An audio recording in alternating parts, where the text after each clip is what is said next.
ఒక ఎక్స్ఎమ్మెల్యే అసలు ఏమనాలి? ఎప్పుడైనా ఇటువంటి మాటలు విన్నామా? చిత్తూరు జిల్లా పలమనేరు ఎక్స్ఎమ్మెల్యే వెంకటేష్ మామిడిది కూడా సేమ్, ఏమీ లేని ఇష్యూని కావాలని చేశారు. ఒక ఎక్స్ఎమ్మెల్యే అసలు ఏమనాలి?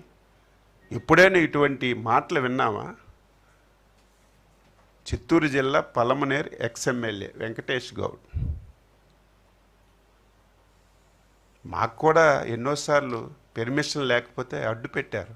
నాకు అడ్డు పెట్టి తీసుకెళ్ళి తెలిపారు, నీకు పెర్మిషన్ లేదు అయ్యా, నువ్వు ఆగంటే 5 సంవత్సరాలు ప్రాతినిధ్యం వహించినటువంటి ఒక ఎమ్మెల్యే ఒక డిఎస్పిని రఫా రఫా రఫా కోసియండి అని కార్యకర్తలకు రెచ్చగొడితే ఇంకా లా అండ్ ఆర్డర్ ఎక్కడుంటుంది? ఈ సమస్య ఎవరు లా అండ్ ఆర్డర్ కాపాడవలసిన వాళ్ళు ఎవరు? అచ్చెన్నాయుడు, సత్యప్రసాద్, మనోహర్ గారు కాదు.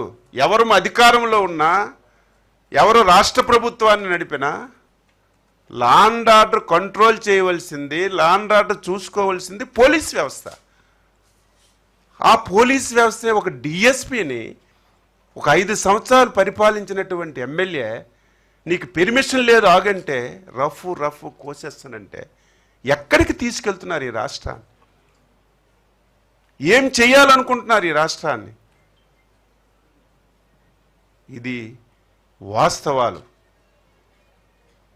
ఇవన్నీ ప్రజలు గమనంలోకి తీసుకోవాలి.